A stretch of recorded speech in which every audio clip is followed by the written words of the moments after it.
오늘은 강권하여 데려다가 내 집을 채우라. 강권하여 데려다가 내 집을 채우라. 이런 제목으로 하나님 말씀 나누도록 하겠습니다. 우리가 앞에서 천국, 하나님 나라에서 떡을 먹는 자는 복되다 이렇게 말하는 한 사람의 말에 대해서 예수님께서 비유로 교훈하셨다는 걸 봤습니다. 그러면서 사람들의 핑계에 대해서 말씀을 하십니다. 그리고 이제 연속해서 그 비유를 계속해서 말씀하십니다. 21절 함께 읽어보겠습니다.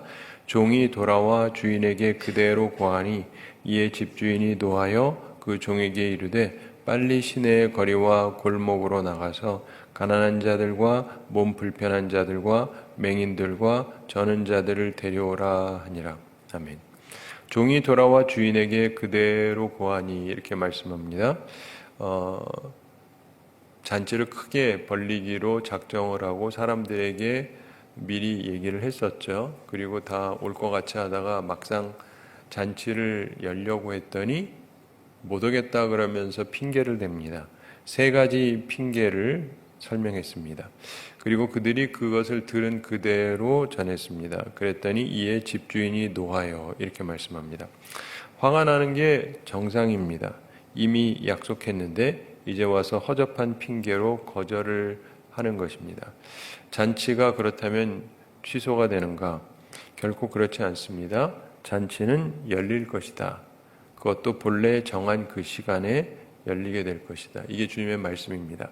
자, 하나님께서 택하신 백성들, 초청한 백성들, 그들이 이런저런 핑계로 안 오면 하나님께서 그럼 그 잔치를 취소하느냐? 아닙니다. 그거는 그대로 간다.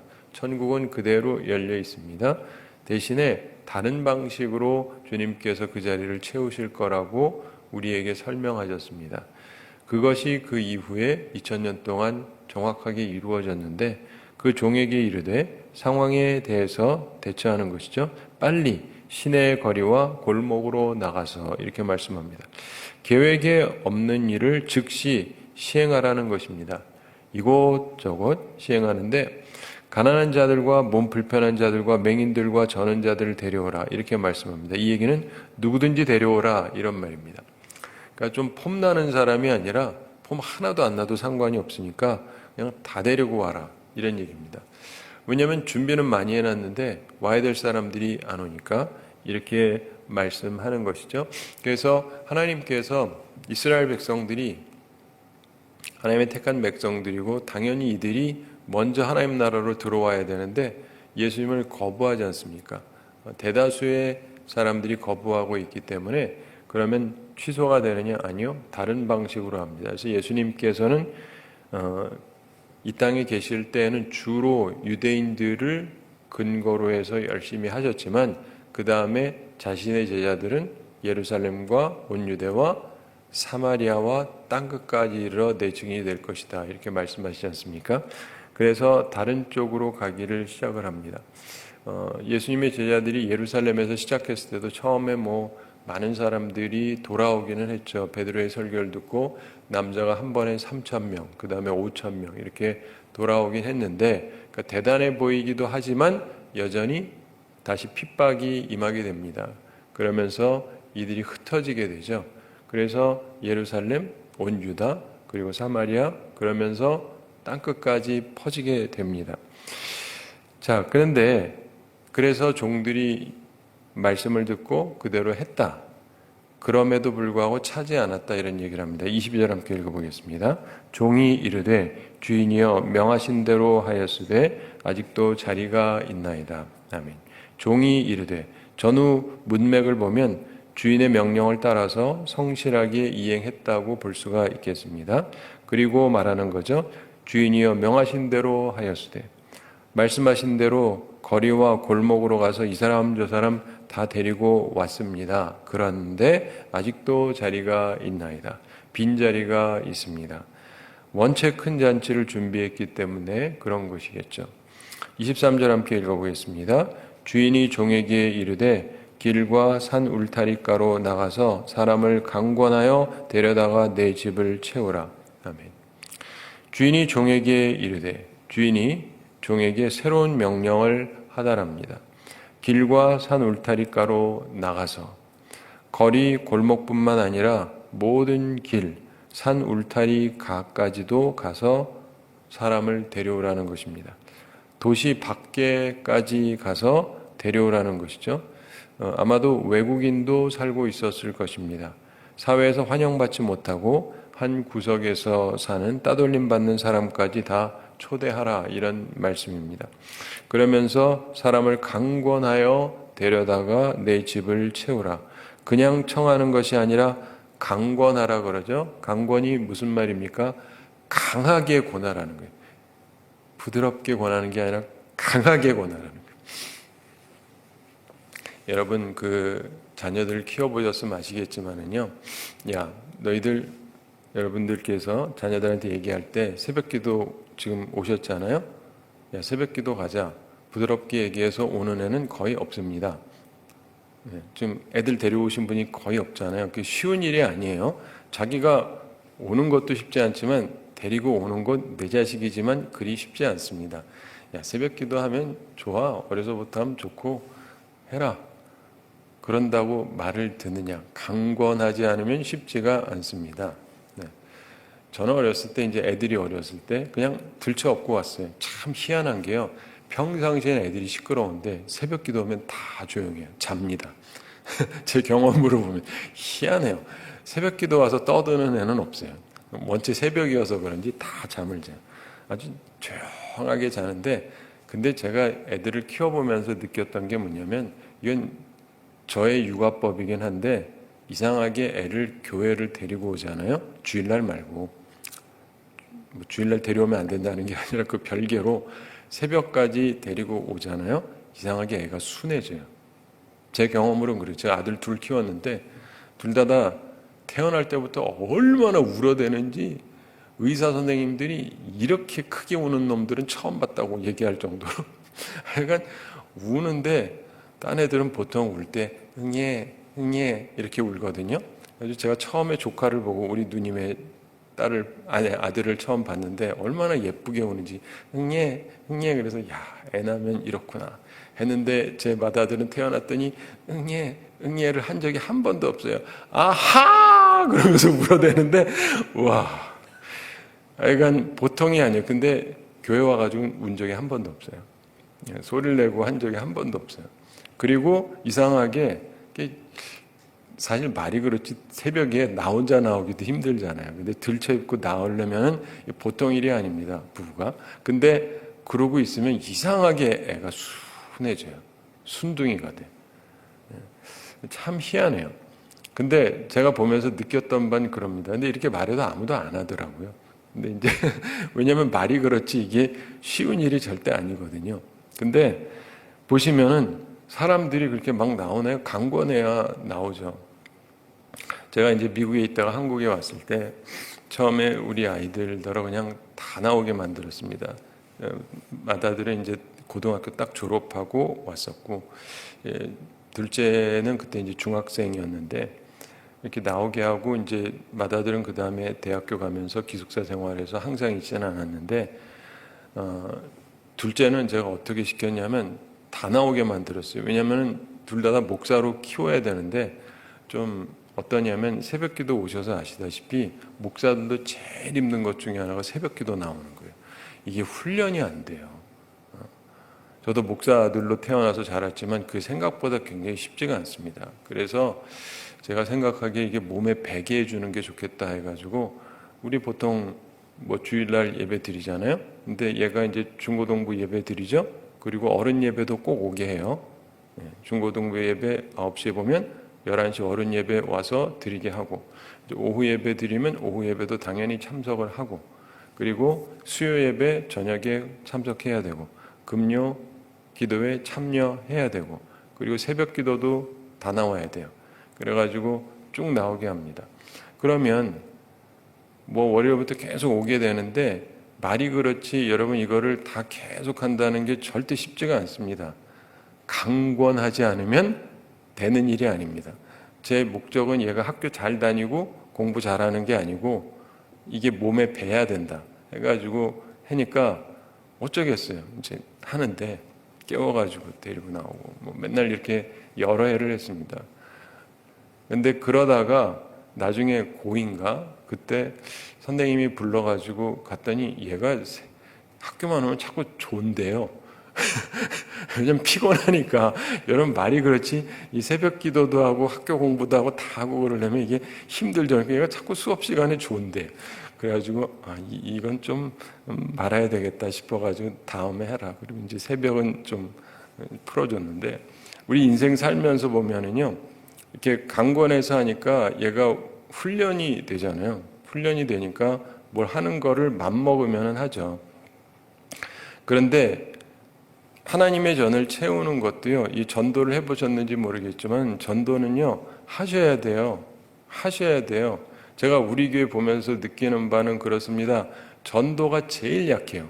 우리 교회 분석을 했거든요. 제가 와가지고 우리 교회 분석을 했는데, 교회가 해야 될 일들이 많이 있는데, 우리 교인들 스스로가 얘기한 게 있어요. 우리 교회가 최고는 설교고, 그러면서 쭉 나오는데, 최하가 전도예요. 자기들도 알아요. 전도를 제일 안 한다는 거. 근데 전도 안 하는 건 자랑이 아니라 부끄러운 거예요. 전도 하셔야 돼요. 그런데 이거는 우리의 삶 속에서 매우 중요한 건데 어려서부터 훈련이 될 필요가 있어요. 교회 오실 때는요. 나 혼자 오면 된다고 생각하시면 안 돼요. 제가 이제 4년째나 5년째니까 이제부터는 슬슬 할 말 해야 되는데 주일날은 혼자 오는 데가 아닙니다. 내가 혼자 살아도 누군가를 데리고 오셔야 돼요. 생각 자체를. 일단 셋업을 어떻게 하느냐입니다. 나 혼자 올 거냐? 많은 목사님들이 그래요. 목회는 내가 하는 거지 우리 애들이 하는 거냐? 왜 내 애들이 힘들어야 되느냐? 그러니까 애가 안 되는 거예요. 우리 애가 어떻게 될지 나는 어찌합니까? 그렇지만 데리고 나오는 거죠. 이해가 되세요? 예. 근데 여러분들이 생각 자체를 나만 잘하면 된다. 아니, 나만 잘해야죠. 남들이 못하더라도. 그렇지만 거기서 끝나시면 안 돼요. 한 발짝 더 나가야죠. 누군가 데리고 와야 돼요. 머릿속에서 세팅을 어떻게 하느냐에 따라서 얘기가 다릅니다. 사람은 목표점이 뭐냐에 따라서 목표대로 가게 돼 있어요. 예전에 제가 어떤 재미있는 책을 읽었는데 사람이 있잖아요. 생각을 하잖아요. 그러면은 여러분 이 컴퓨터가 그런 것처럼 요즘에 미사일 같은 거 쏘게 되면은 어디에다가 이제 타격을 해야 되면 목표점이 있잖아요. 아무데나 쏘는 건 아니잖아요. 그러면은 조기를 조준해서 쏜단 말이에요. 그러면 이제 글로 가는데 바로 똑같이 사람의 머리가 그렇다는 거예요. 세팅을 어떻게 하느냐에 따라서. 그래서 재미있는 사실이 사람들을 데리고 이제 실험을 해본 바에 의하면 여러분 제가 농구를 한다고 생각을 해보세요. 근데 실제로 내가 가가지고 코트에서 던져야 되잖아요. 링이 있으면 거기다 넣어서 집어넣어야 되는데 그래야 이게 훈련이 돼가지고 잘 들어갈 거 아니겠어요? 그렇죠? 네. 그런데 안 가도 지금 여러분 스스로 생각을 해보세요. 여기 농구 골대가 있어요. 그리고 내가 툭툭툭 치면서 지금 던집니다. 해서 던져요. 쭉 가서 들어가는 걸 생각을 해요. 그런다고 뭐 나아지겠습니까? 근데 이렇게 하잖아요. 실제 연습하는 거 못지않게 실력이 는대요. 안 믿기죠? 근데 그렇대요.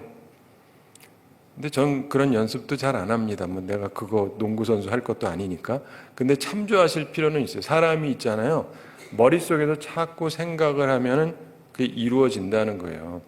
근데 여러분 보십시오. 대부분의 사람들이 일주일 내내 살면서 누구 데리고 다음 주에 여기 앉아 있을 거라는 생각 자체를 합니까? 안 합니까? 안 하죠. 왜 데리고 와? 누가 오면 왔나? 이러는 거죠. 근데 생각 자체를 세팅을 그렇게 해야 돼요. 이 빈자리가 있으면 안 되거든요. 강권해서 데리고 와서 채워야 된다. 이게 중요한 말씀이에요. 그런데 그냥 오는 게 아니에요. 전도 해보시면 알지만은 전도가 쉽다면 쉽고 어렵다면 어려운데 그렇게 아무렇지도 않게 그냥 한번 와봐. 그래가지고 오는 경우도 있는데 극히 드뭅니다. 강권하지 않으면 쉽지가 않아요. 근데 주님께서 그러시잖아요. 강권해서 데려다가 내 집을 채우라. 강권하고 그냥 말만 하면 안 돼. 내 데리러 가야지. 제가 어려서부터 이제 많은 애들을 데리고 왔거든요. 저는 주일날 아주 어렸을 때부터도 그냥 교회에 오면 제가 제일 먼저 와요. 애들 중에서 제일 먼저 와서 기도하고 무릎 꿇고 기도하고 그 다음에 나갑니다. 뭐하러? 애 데리러. 친구들 데리러. 그리고 친구 데리러 가요. 그래가지고 가서 있으면 그 친구 부릅니다. 그 친구 불러가지고 얘가 자고 있어요. 교회 올 생각도 없으니까 부모님도 교회 안 다니니까 깨웁니다. 깨워가지고 그럼 부시 일어나가지고 씻고 나올 때까지 기다려서 데리고 나와요. 그래가지고 교회 데리고 옵니다. 시간이 많으면은 그 옆집까지 또 가요. 그리고 또 딴 애도 데리고 오고 좀 많을 때는 3명이라도 데리고 오고 항상 그랬어요. 제가 혼자 왔던 적이 거의 없어요. 항상 오고 가서 데리고 옵니다. 근데 인생에서요 그렇게 해야 되는데 사람들이 이런 생각을 안 해요. 너무나 많은 사람들이 나만 오면 돼요. 나만 오면 돼. 그러면 안 되고요. 우리는 주님을 섬기는 사람들로서 이 자리를 채워야 된다라는 생각을 갖고 있어야 돼요. 옛날에는 우리 한국교회에서 전도를 안 하면 세례를 안 줬던 때가 있습니다. 우리 그러면 직분자 못 될 분들 너무 많아요. 집사쯤 되셨으면 이미 누군가를 전도를 했어야 돼요. 권사장로인데도 전도도 안 했고 지금도 안 하고 있으면 부끄러운 줄 알아야 돼요. 세례교인만도 못한 거예요, 사실은. 자기 역할을 하나도 안 하는 거예요. 애헴하고만 있는 거지. 근데 우리가 강권하여서 데려다가 옛날에는 뭐 전 직접 가가지고 서로 데리고 오고 막 이랬는데 내가 차가 있으면은요 혼자 타고 올 게 아니라 누군가를 태우고 와야죠. 태우고 와야지. 그게 기본 아닙니까? 근데 이런 생각 자체가 없어요. 생각 자체가 없어요. 그게 되는 교회들을 보면 사람들이 강권하여서 데려올 줄 알아요. 이게 여러분의 머릿속에 이렇게 해야 되겠다. 목표점으로 딱 있어야 돼요. 이제부터라도 생각을 하세요. 나는 주일날 교회 올 때 혼자 오지 않는다. 우리 가족만 오는 것이 아니고요. 누군가를 데리고 와야 된다는 생각을 하셔야 돼요. 저는 이제 목사가 되고는 조금 입장은 다른데 왜냐하면 꼭 내가 있는데 오라는 것 같으니까 좀 못해요. 한편으로는 주님을 섬긴다가 아니니까. 그러나 한 가지 분명한 거는 목사가 아닌다면 상관이 없잖아요. 오히려 그냥 주님 앞에 오는 거니까. 누군가를 데리고 오는 게 여러분의 몸에 배어 있어야 돼요. 이게 굉장히 중요합니다. 강권하여서 내 집을 채우라. 지금 내 집인데 여기가 썰렁하면 되겠냐? 여기 채워라. 잔치집 같게 손님들로 가득하게 해라. 이렇게 단단하게 결심하게 하는 것입니다. 주인은 잔치를 본래 계획한 시간에 갔되 그 집이 손님들로 가득하게 하려고 단단히 결심했던 것입니다. 이스라엘 백성들이 예수 그리스도를 받아들이지 않으니까 주님께서 복음을 바깥으로 가서 막 전하게 하시잖아요. 그러면서 북쪽으로 쭉 올라오면서 이 튀르키예 같은 소아시아 지역을 중심으로 해서 안디옥과 그 다음에 소아시아 이런 데서 복음이 전파되고 그 다음에 유럽으로 가서 복음이 전파되고 로마에서 전파되고 쭉 전파가 되지 않습니까? 그런데 그래도 주님 보시기에는 충분치가 않은 거예요. 빠른 시간에 복음이 전파된 건 사실입니다. 빠른 시간 내에 이 유럽 쪽으로랑 해가지고 복음이 전파되긴 했는데 그래도 주님 보시기에는 이것 가지고도 안 되겠다. 더 채워라. 자, 그러면서 그 다음에 다른 데로 가기 시작하죠. 동쪽으로 가고 서쪽으로 가고 남쪽으로 가고 그러면서 복음이 전파됩니다. 우리 아시아 쪽으로도 오게 되고 미대륙으로도 가게 되고 아프리카로도 가게 되고 그러면서 수많은 사람들이 예수 그리스도를 믿는데 지금 우리가 생각하기에는 뭐 이런저런 얘기가 있지만은 현재 우리가 알기로는 세계에서 제일 큰 교회가 한국 서울에 있다고 그래요. 그 다음에 두 번째로 큰 데가 45만 명 있는 데인데 역시 동남아시아에 있어요. 유럽이나 미국이 아니고. 그리고 또 아프리카에 엄청나게 큰 데가 있어요. 이해가 되세요? 네. 이게 굉장히 큰 교회들이 많이 있습니다. 우리나라에서는 제일 큰 본당이 15,000석이라 그러는데 미국은 몇만 석도 있고, 그리고 동남아나 다른 데 가면 훨씬 더 큰 데도 있어요. 8만 석도 있고. 우리나라가 큰 게 아니에요. 근데 곳곳에 수많은 믿음의 사람들이 있습니다. 하나님의 교회가 엄청나게 부흥하고 서고 있어요. 주님께서는 그거를 원하시는 거예요. 유태인들이 없다고 해서 주의 일이 안 되는 것이 아니라 주님께서 온 세상을 향해서 하시면서 하나님의 나라 천국을 채워가시고 있는 것이죠. 24절 함께 읽어보겠습니다. 내가 너희에게 말하노니 전에 청하였던 그 사람들은 하나도 내 잔치를 맛보지 못하리라 하였다 하시니라. 아멘.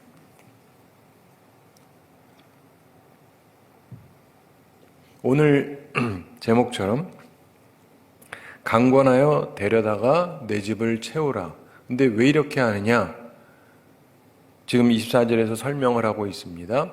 여기에 보면은 빠진 말이 있어요. 왜냐하면, 이 말이 본래 있습니다, 원문에. 근데 우리나라 말에는 생략이 되어 있는데, 왜냐하면 내가 너희에게 말하노니, 주인이 강조하고 싶은 바가 뭐냐면 이렇게까지 강권해서 데려다가 집을 채우려고 하는 이유를 설명을 합니다. 전에 청하였던 그 사람들은 하나도 내 잔치를 맛보지 못하리라. 이게 하나님의 계획입니다. 하나님의 보복. 본래 청했던 사람들은 한 명도 이 큰 잔치를 맛보지 못하게 하려고 하신다라고 말씀하고 있습니다. 그렇다고 잔치를 망치기는 싫으시고, 그래서 다른 사람들로 채우겠다는 것입니다. 저는 한국에서 태어나서 자라니까 좋은 얘기 참 많이 듣고, 우리 한민족을 하나님께서 크게 쓰시고 뭐 이런 얘기 굉장히 많이 듣고, 그럼 우리들이 다 되게 좋아요. 그런가 보다 하고 그랬는데, 언젠가부터 들리는 말에 의하면 우리 한국교회가 옛날 같지 않다 그러죠. 교회 부흥도 다 멈췄다 그러고, 교회들마다 보면 줄어든다 그러고, 문 닫는 교회들이 생긴다 그러고, 어려운 교회들은 굉장히 많아지고. 그럼 온 세상이 다 그러느냐? 아닙니다. 우리 한국교회 성도들이 옛날에 유대인들이 그랬듯이 열정이 식어졌을 뿐이지, 하나님이 우리가 안 하면 딴 데에서 불길을 일으키세요. 그래서 아프리카 가잖아요. 엄청 뜨겁습니다. 남미 가잖아요. 엄청 뜨겁습니다. 얼마나 많은 사람들이 힘을 다해서 주님을 섬기는지 몰라요. 그러니까 하나님께서는요, 이 부분을 오해하지 말고 들으세요. 목회자는, 하나님께서 지도자는 세우면 이 사람밖에 없는 것처럼 쓰시지만 백성은 아니에요. 내 백성이니까 무조건 너희들 아니면 없다가 아니라 싫음 말고 딴 백성을 택하시는 거예요. 제가 보면서 느낀 바는 그래요. 진짜 하나님께서는, 그래서 어떤 분들이 이렇게 표현하잖아요. 성령의 불이 이렇게 쭉 흘러간다. 쭉 흘러간다. 근데 하나님께서 하시는 그런 것도요, 그래서 꼭 이쪽에서 저쪽으로도 아니고 정확히 살펴보면은요, 이쪽 저쪽으로 하나님께서는 자유롭게 마음대로 하십니다. 그리고 하나님의 능력과 하나님의 역사가 나타나는데, 그런 것들을 보면서 주님께서 말씀하고 싶은 게 뭐냐면, 내가 너희를 사랑했고 택했고 불렀고, 그러면 호응을 해야 되잖아요. 여러분, 이게 하늘 잔치는 결혼 잔치랑 똑같습니다. 이 결혼식이랑 똑같아요. 예를 들면 내가 누군가와 사랑해서 결혼하기로 약속을 했어요. 날짜도 잡았어요. 그런데 갑자기 안 하겠대요. 이런저런 이유를 대면서. 그러면 여러분 입장에서 어때요? 내가 결혼하려고 했던 사람이 자꾸 핑계대면서 결혼 안 하겠다 그러면 어떻게 해야 돼요? 그럼 이제 결혼 안 하고 살까요? 아니, 하나님께서는 딴 사람이랑 결혼하겠다라는 거랑 비슷한 거예요. 그리고 딴 사람 데려다가 행복하게 살겠다. 그래서 우리가 지금 이렇게 믿고 있는 거예요. 우리 본래 유태인들 아니잖아요. 한국에 있는 사람들이 유태인이 누가 있어요? 한 명도 없죠. 근데 수많은 사람들이 유태인들이 아니에요. 간혹가다 어떤 분들은 목사님 모르셔서 그래. 우리가 단지파예요, 단지파. 우리 조상이 단이잖아요. 그 단하고 전혀 다릅니다. 근데 나름대로 어떤 분들은 근거를 막 갖다가 대요. 그러면 저도 그런 말을 재미있게 생각해서 잘 생각해 봤는데, 그렇다 치고 성경을 보면서 그거 하나도 좋아할 필요가 없습니다. 왜냐하면은 요한계시록에 보면은요, 12지파가 하늘나라에 간다고 써져 있는 부분이 있거든요. 근데 거기에서 빠진 지파가 있어요. 뭘까요? 단지파가 빠져 있어요. 나중에 살펴보세요. 성경을 쭉 보다 보면 단지파는 딱 빠져 있어요. 왜냐하면 이 지파를 얘기할 때 그 야곱의 아들이 12명이긴 한데 어떻게 하느냐에 따라서 숫자가 왔다 갔다 해요. 왜냐하면 그 아들 요셉의 아들이 므낫세랑 에브라임인데 야곱이 이 둘을 내 아들처럼 하겠다. 그렇게 하면 13이 되잖아요. 그래서 레위 지파를 어떤 때는 빼요. 그리고 이렇게 얘기하면 12이 되거든요. 근데 어떤 때는 이 구성하는 걸 조금씩 다르게 해요. 그래서 항상 하여간 12로 만들긴 하지만, 근데 그 요한계시록에서 보면은요, 참 특이하게 단을 빼버립니다. 단이 없어요. 아무리 살펴봐도 단이 없어요. 그러니까 우리는 단지파다. 천국에 없어요. 이해가 되세요? 문자적으로 봐도. 그러니까 설사 단지파가 왔다 할지라도, 그것도 아니지만 그렇다 할지라도 그래가지고 우리가 특별해가지고 천국 가고 뭐 어쩌고 저쩌고 우리가 이스라엘 12지파 중에 하나고, 이런 이 망상은 깨시는 게 좋습니다. 왜냐하면 설사 그게 사실이라 할지라도 간다라는 말이 없어요, 천국에는. 그러니까 그걸로 간다고 생각하지 마세요. 사랑하는 성도 여러분, 천국은 혈통으로 가는 게 아니라니까요.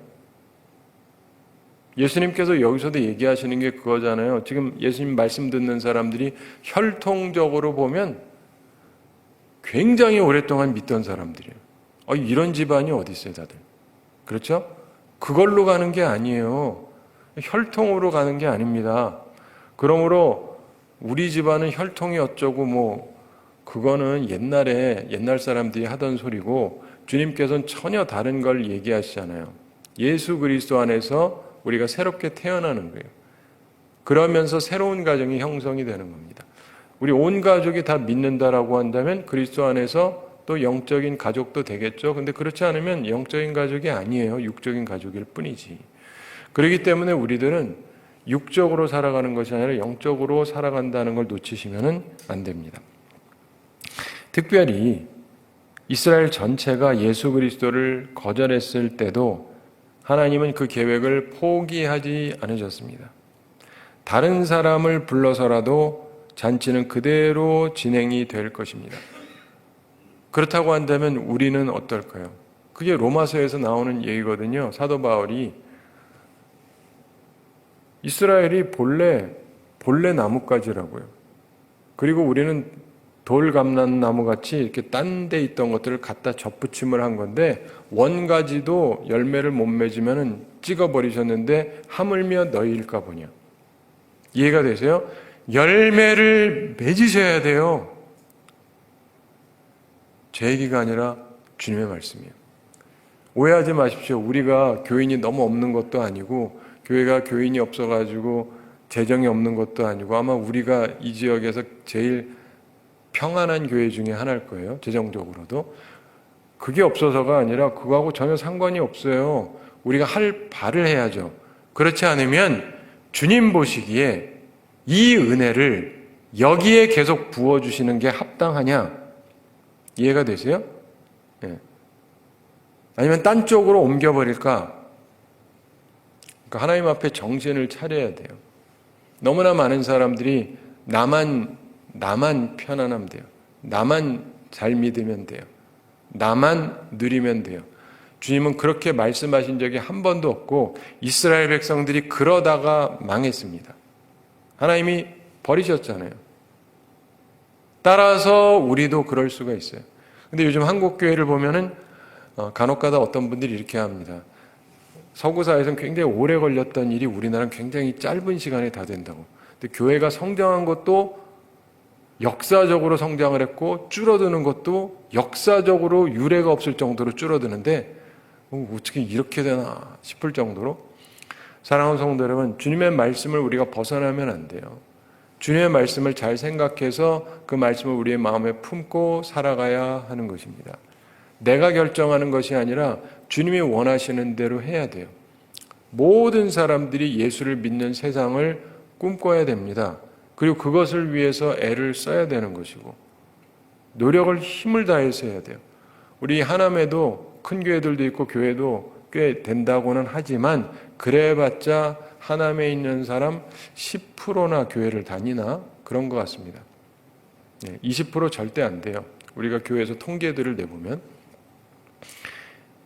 복음을 전해야 되는 사람들이 엄청나게 많습니다. 그리고 기억하세요. 핑계대지 마십시오. 기회를 상실하지 마셔야 됩니다. 내가 없으면 다른 사람을 사용하세요. 주님께서 그거는 명백하게 말씀하시지 않습니까? 자, 보시면 요한계시록에도 7교회가 나오잖아요. 그러면서 얘기를 하신다고요. 그러면서 제대로 안 하면 촛대를 옮겨버리겠다 그래요. 그 교회 닫아버리겠다 이 말이에요. 말씀을 딴 데로 옮겨버리겠다 이런 말씀이에요. 그렇기 때문에 우리가 인생을 살아가면서 하나님 앞에서 내가 어떻게 살아가는가를 정신을 바짝 차려야 되는 것입니다. 우리 교회가 제대로 안 하면 주님께서는 딴 교회에다가 은혜를 베푸실 것이고 그 교회가 일을 할 거예요. 왜냐하면 주의 일은 진행이 되어져야 되잖아요. 그렇죠? 그렇죠? 그렇기 때문에 주님께서는 명확히 하십니다. 근데 이걸 우리가 명확히 이해하고 있어야 돼요. 그리고 그냥 이대로 줬사오니 그리고 아무것도 안 하는 사람들을 주님께서 계속 복 주시고 계속 잘 되게 하시는 법이 없어요. 이제부터 생각을 전환하셔야 돼요. 내가 주님 앞에 올 때 나 혼자 온다. 나만 잘하면 된다. 끝까지 간다가 아니라 누군가를 데려와야 된다. 가능한 대로 많이 데려와야 된다. 제가 어렸을 때 자주 듣던 그 얘기 하나 해드리면서 말씀을 맺겠습니다. 우리 어렸을 때 이런 얘기를 했어요. 우리가 죽으면 요단강을 건너가게 되는데 그냥 만든 얘기죠. 근데 요단강을 건너가게 되는데 그러면 이제 보트가 있다는 거예요. 배를 타야 건너갈 테니까. 그래서 보트가 있는데 거기를 가서 보면은 내가 타야 될 보트가 있는데 중요한 건 거기를 갈 때 나 혼자 가느냐 내가 전도한 사람도 데려가느냐에 많은 차이가 있다. 이렇게 재미있게 얘기를 많이 하셨어요. 그러면서 천국을 건너가야 되는데 거기에서 나 혼자 타면 이 배 왜 너 혼자 타냐 이런다는 거예요. 왜 이 배를 채우지 않고 너 혼자 타냐? 성경에 없는 얘기예요. 성경에 있는 얘기 아닙니다. 그러면서 반드시 태워야 되는데 한두 명이 아니라 어떤 사람은 가득 채우고 어떤 사람은 며칠이라도 태우고 또 어떤 사람은 자기 혼자 가겠다 그러고 이러면 이게 부끄러운 구원을 얻는 것이다. 그러니까 강권하여서 채우는 생각을 해야 되고 요거는 그냥 만든 얘기고 또 하나는 실제로 성경에는 없지만 나름대로 영적인 체험을 통해서 천국을 경험했다라고 하는 분들이 하는 얘기 중에 제가 보면서 이건 일리가 있다 싶은 것 중에 하나가 뭐냐면 천국에 가서 보면은 거기가 주님께서 우리 처소를 예비하시잖아요. 처소를 예비하는데 좀 다르대요. 어떤 사람 집은 진짜 엄청나고 어떤 사람은 별로고 뭐 이런데 교회 있다 여기에서 우리 직분 이런 거에 의해서 가는 게 아니고 이게 우리가 이 땅에서 어떻게 하느냐에 따라서 재료가 생긴답니다. 재료가 생겨서 그 재료로 만드는데 최고의 재료가 뭐겠어요? 전도. 그래서 전도를 열심히 하는 사람에게는 최고의 재료가 주어져서 하는데 어떤 목사님께서 보고 오셔가지고 간증한 얘기에 의하면 D.L. 무디 목사님이라고 미국의 유명한 목사님이 있어요. 이분은 전도를 엄청나게 하신 분이거든요. 천국에 가보니까 그분의 집이 완전히 빌딩같이 생겼대요. 근데 이게 뭘로 만들었느냐? 그분의 말에 의하면 다이아몬드로 만들었대요. 집을. 집을 다이아몬드로 만든 완전히 63빌딩 같은 뭐 이런 거를 이분의 개인 집이래. 이 땅에서 너무 귀하게 살아서. 우리나라 목사님도 하나 있대요. 여러분들은 대부분 잘 모르겠지만, 근데 최덕봉 목사님이라고, 이분이 전도 되게 많이 하신 분이에요. 예수천당, 불신지옥 맨날 하시고, 이분 한 교회에서 오래 있었던 적이 없어요. 교회를 계속 개척하는 거예요. 교회 세우고 떠나고, 교회 세우고 떠나고, 교회 세우고 떠나고, 전도하느라고 그러면서 살았는데, 이분 집이 또 엄청나게 눈에 띄게 그렇게 만들어져 있다는 거예요. 그러면서 그분이 그 얘기를 했던 거를 제가 몇십 년 전에 들은 기억이 있는데, 우리 인생을 살아가면서요, 여러분들이 생각을 해보시면 나는 천국에 재료를 얼마나 보내고 있는가, 그걸 생각을 해보세요. 그러면서 내가 얼마나 많은 사람을 전도를 했는가, 내 옆에 데리고 왔는가, 함께 믿음 생활하는가. 그리고 그거 아세요? 전도하는 사람은요, 교회에서 문제 안 일으켜요. 이거 굉장히 중요해요. 왜냐하면 이 사람이 교회에서 신앙생활 잘해야 되니까 교회가 시끄러우면 안 되잖아요. 내가 문제를 만들질 않습니다. 전도 안 하는 사람들이 항상 시비 걸고 문제를 만드는 경향이 있어요. 다 그렇다는 건 아니지만. 그래서 전도는 최선을 다해서 열심히 해야 돼요. 교회가 좋아야 되잖아요. 그렇기 때문에 전도하는 사람들은 생각 자체가 교회를 좋게 만들려고 노력을 하고, 누가 왔을 때 잘 있어야 되니까 교회에 대해서도 불평도 안 하고, 교회를 평안하게 만들기를 원하고, 기도도 그렇게 하고, 만사가 그래요. 그러니까 교회가 힘을 받기 시작을 하는 거예요. 말씀을 맺습니다. 주님의 은혜로운 초청에 우리가 지금 당장 응해야 되고, 또 동시에 주님께서 말씀을 전했던, 이렇게 해라 했던 종들에게 말씀하신 것을 기억하면서 우리도 복음을 힘써 전해야 됩니다. 그리고 그렇게 최선을 다할 때 주님께서 우리를 더 잘 기억해 주실 것입니다. 내가 어디에 있든지 가능하면 많은 사람을 구원하기 위해서 애를 써야 돼요. 제가 이런 얘기는 자주 하는 거 듣죠. 내가 교회 목회하면서 제가 함께 있었던 교인들 가능하면 천국을 많이 보내길 원한다. 지옥 가기를 원하지 않는다. 제가 보기에는 교회만 다니지 예수를 제대로 믿지 않는 사람이 너무 많아요. 그러면 교회만 많으면 뭐예요? 다 지옥 가면. 천국을 가야 되잖아요. 그러니까 그건 제가 해야 될 역할이고, 여러분들도요, 사람들을 전하셔서 하나님의 전에 사람들을 데리고 와야 돼요. 하나님의 전을 채우려고 해야 돼요. 하나님의 마음을 기쁘게 하려고 노력을 해야 돼요. 그래서 하나님을 영화롭게 하셔야 돼요. 그래서 하나님께 영광 돌리며 하나님이 기뻐하는 삶을 살아가는 우리 모두가 되기를 바랍니다. 우리 함께 기도하겠습니다. 사랑의 하나님 아버지, 우리를 사랑하시고 오늘도 저희들에게 귀한 말씀 주심을 감사드립니다. 주님의 말씀을 기억하면서 저희들의 삶의 목표점이 어디에 있는지를 다시금 돌이켜보게 해주심을 감사드립니다.